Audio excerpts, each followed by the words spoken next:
Bonjour à tous. Bonjour Monsieur le Ministre, bienvenue parmi nous. Mesdames et Messieurs les parlementaires, Mesdames et Messieurs les présidents et secrétaires généraux, chers adhérents, chers amis. Nous ouvrons aujourd'hui la deuxième journée de notre 77e congrès. Les travaux d'hier ont été riches, intéressants. Ceux de ce matin, je pense, le seront également, et je tiens à remercier par avance ceux qui vont y participer. Une fois de plus, le transport routier de marchandises et la logistique apparaissent comme des secteurs clés et incontournables de notre économie. Je tiens également à vous remercier, Monsieur le Ministre, pour votre présence aujourd'hui, mais également pour votre engagement sans faille à nos côtés. Nous l'apprécions tous ici à sa juste valeur, et nous savons que la défense des transporteurs n'est pas forcément chose facile. Et vous l'avez parfaitement assumé, et nous vous en remercions très sincèrement. Tout au long de l'année écoulée, vous avez répondu présent, notamment lors des périodes de crise que nous oublions vite, mais qui, je pense, nous ont mis à forte épreuve. Je pense notamment aux difficultés d'approvisionnement en carburant qui ont lourdement pesé sur notre activité. Vous avez également engagé de multiples travaux, notamment sur l'attractivité de nos métiers, la délivrance des titres professionnels. Et vous et votre cabinet et la DGTM ont tout le temps été à nos côtés lors de ces travaux sur l'évolution de nos congés de fin d'activité, un dossier structurant, lourd, et qui était un dossier à forte sensibilité, comme nous l'avons dit. Sur tous ces dossiers, le dialogue engagé est particulièrement constructif, utile, et nous pensons qu'il aboutira sans aucun souci. Je tiens également à vous remercier pour avoir accepté de parrainer la deuxième remise des trophées ESG, Transport et Logistique Responsable, dans la semaine du 16 octobre.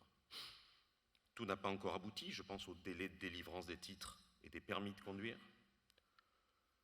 et j'en parle chaque année, mais peut-être que cette année sera la bonne. Cependant, les propositions d'une mission confiée à l'Inspection générale des affaires sociales et à l'Inspection générale des administrations vont dans le bon sens et doivent, à mon avis, cette fois, aboutir. Il faut désormais urgemment concrétiser cette chose-là, qui est un petit écueil, mais fortement handicapant pour nos entreprises. Je pense également à l'interdiction de la participation de nos conducteurs aux opérations de chargement et de déchargement, comme c'est déjà le cas dans plusieurs pays européens, comme en Espagne ou au Portugal. Je sais et je connais votre attachement à ce dossier, et la mission confiée à M. Garcia semble en bonne voie. Ces questions également relatives aux conditions de travail et d'accueil de nos personnels sont majeures. Notre secteur compte à peu près 600 000 emplois, avec le compte propre, et nous sommes toujours à la recherche de nouveaux salariés. Il est important que la façon d'exercer le métier de conducteur routier puisse évoluer positivement, de façon à ce que le jour où la reprise économique sera là, nous puissions trouver les candidats aux postes disponibles.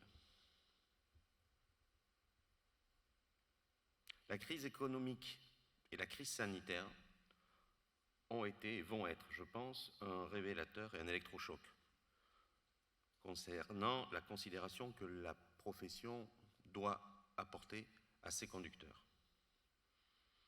Nous avons maintenu l'activité dans des moments très difficiles et nous devons aujourd'hui leur envoyer l'ascenseur. C'est pourquoi nous sommes pleinement engagés dans ce dossier du chargement et déchargement, mais aussi dans celui de la gestion des palettes et plus largement dans la question de l'amélioration des conditions de travail. Nous sommes partenaires également de l'ANACT, l'Agence nationale pour l'amélioration des conditions de travail, sur nombre d'actions visant à la prévention des risques professionnels.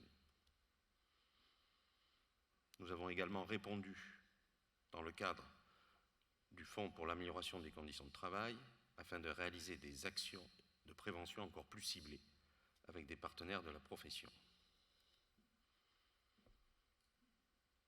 Nous avons également travaillé, pleinement investi dans les aspects de recrutement et de formation en s'appuyant sur les outils de la profession, l'AFT, l'OPCO Mobilité et les organismes de formation au premier rang desquels l'AFTRAL, qu'il me soit permis, comme chaque année, Monsieur le ministre, de rappeler notre extrême attachement au maintien indispensable de la ressource affectée pour financer nos formations initiales, sans laquelle, sans ressources, pas de formation.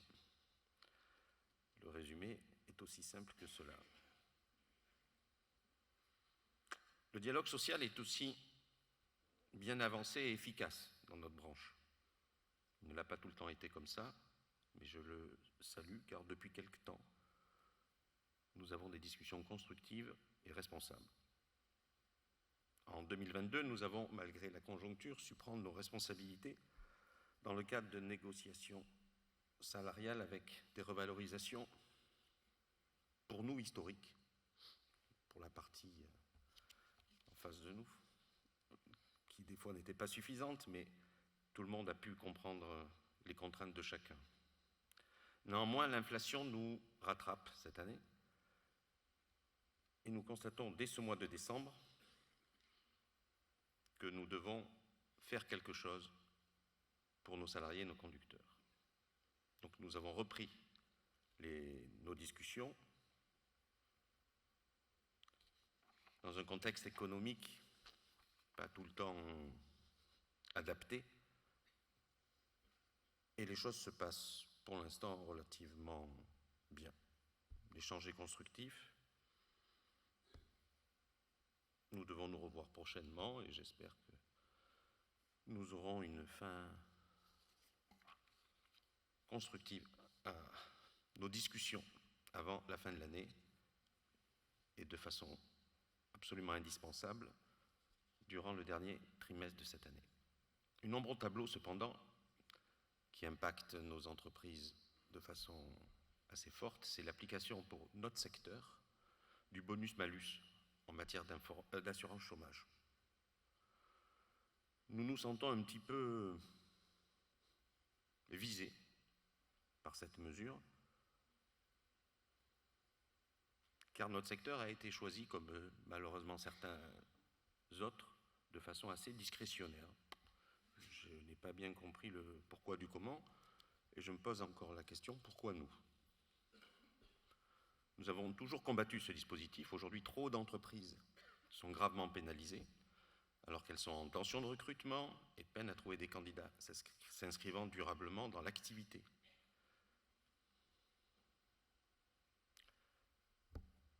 Les démissions ne sont pas tout le temps du fait du chef d'entreprise.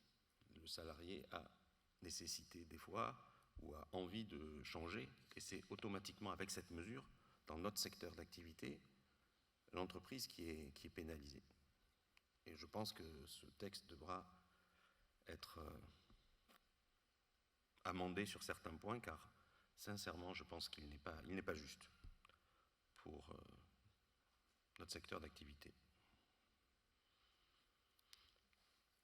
Cette situation et ces charges supplémentaires sont d'autant plus mal vécues que le contexte économique de notre secteur se dégrade. Nos enquêtes de conjoncture révèlent une très nette diminution des volumes transportés qui ont commencé en juin et qui s'accélèrent à l'heure actuelle. Les travaux du Comité national routier, auquel la profession est extrêmement attachée, en sont les indicateurs majeurs de référence et confirment nos ressentis. L'inquiétude règne parmi les entreprises sur leur avenir, leur pérennité, leur capacité d'investir.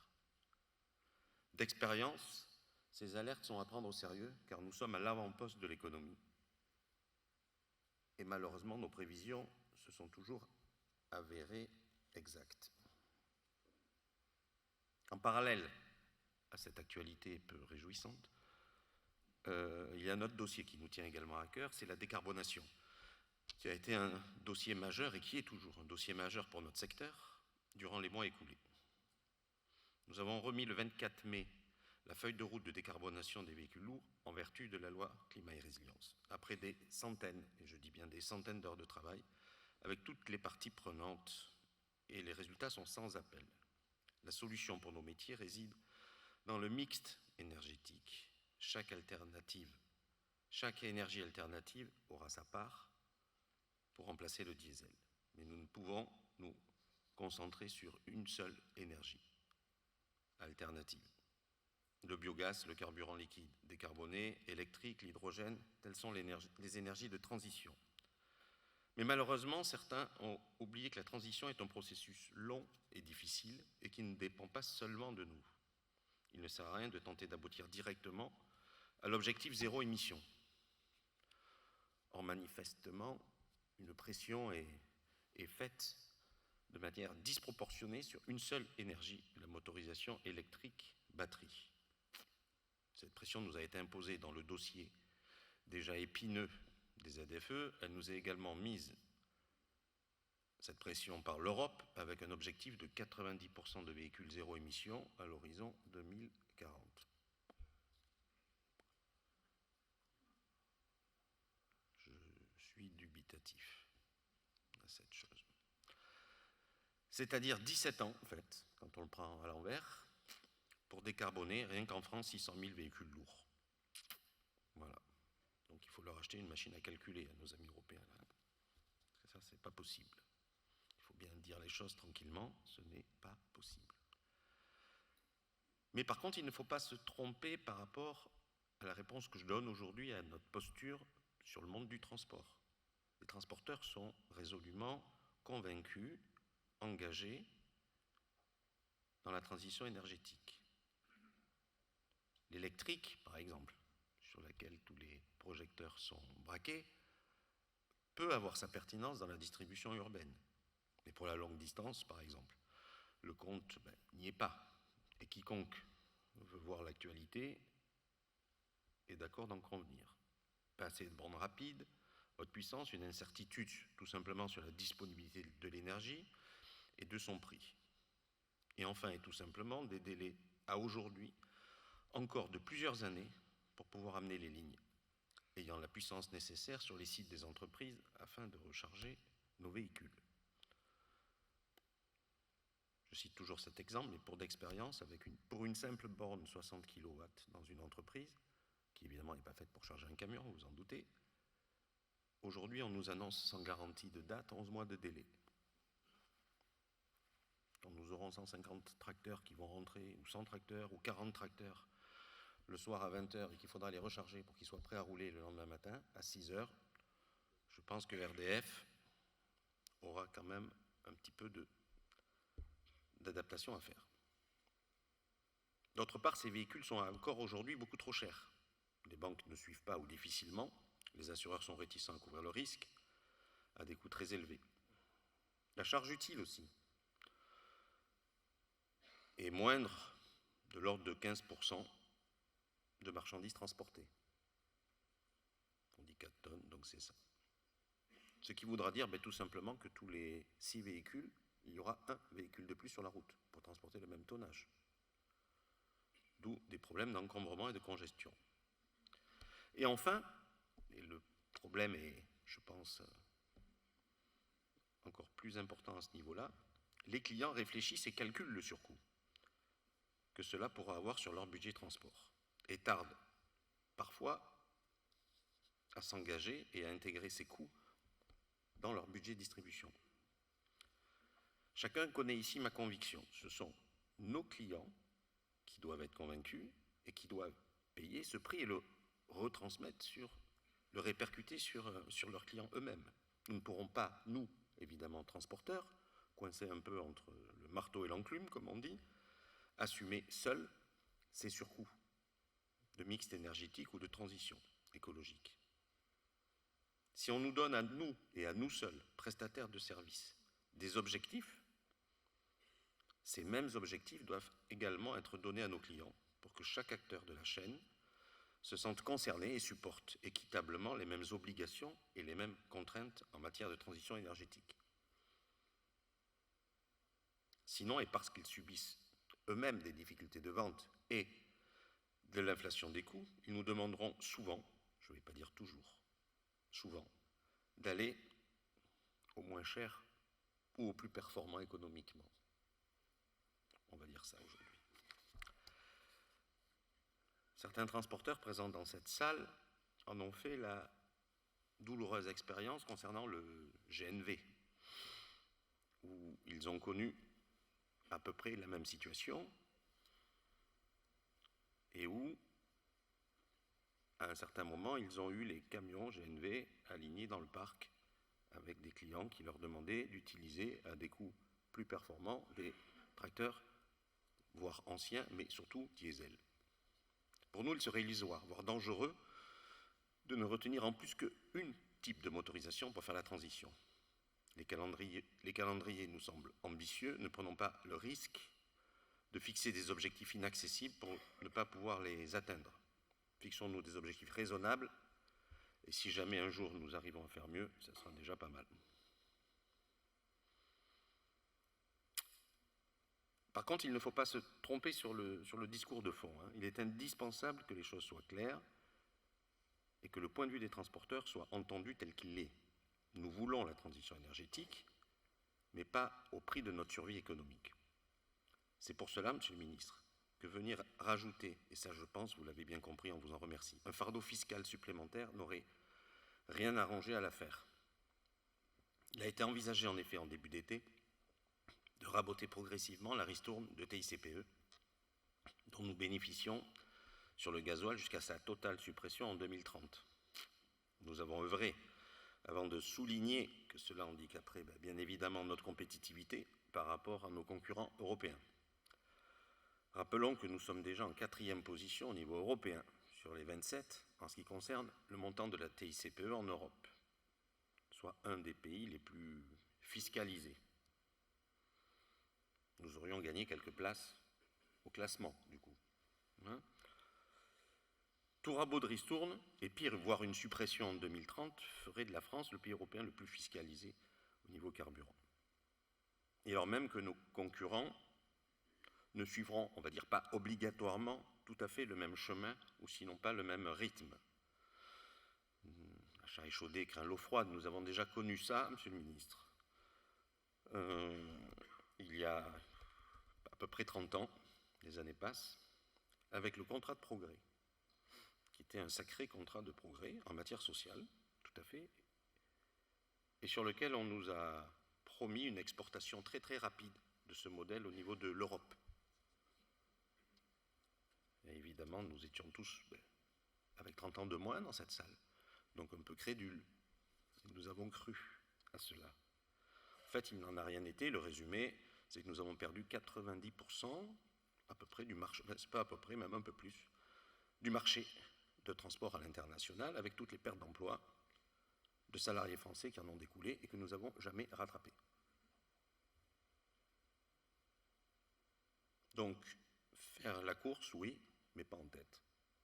Et l'Europe, elle nous a déjà joué ce tour. Et je pense que sur la TICPE, il faut qu'on le fasse ensemble ou pas. Parce qu'après les réservoirs de 1000 litres, les frontières, tout le transport transfrontalier, vous voyez, c'est du détail journalier qui font que, dans tous les cas, la concurrence après n'est plus équitable. Donc, on est d'accord de bouger, mais tous ensemble. Sinon, on ne bouge pas. Et je pense que c'est une sage décision pour l'emploi. Le contrat de progrès nous a coûté.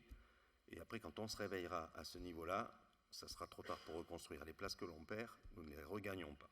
Et c'est pour l'intérêt collectif que je dis ça. La FNTR a toujours souligné que parallèlement à la planification écologique, il était toujours indispensable d'élaborer un plan de financement de cette transition. Nous ne pouvons pas passer notre temps à toujours réclamer plus d'aide à l'État, même si ces aides sont précieuses. Je le redis encore et encore, du fait de cette transition, le transport va coûter plus cher. Et il faut absolument que nos clients l'entendent et soient soumis aux mêmes objectifs que nous pour que nous puissions avancer collectivement. Nous avons plusieurs idées à ce sujet que nous avons déjà proposées et que nous continuerons à développer. Et nous attendons que les travaux commencent rapidement.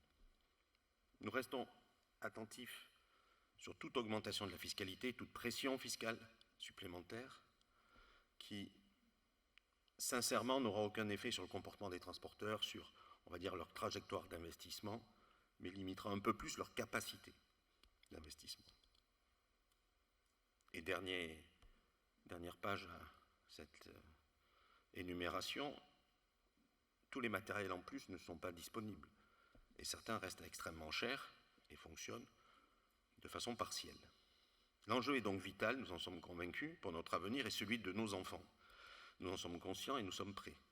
Nous devons réussir cette transition, mais nous y parviendrons à la condition que tous les acteurs qui utilisent nos véhicules le souhaitent, l'acceptent et nous aident également à le financer.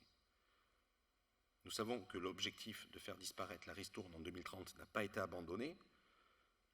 Je vous ai rapidement dressé, on va dire, les lignes d'acceptation de cette diminution de la ristourne, mais nous ne pourrons pas accepter de le faire, nous, Français, seuls en Europe.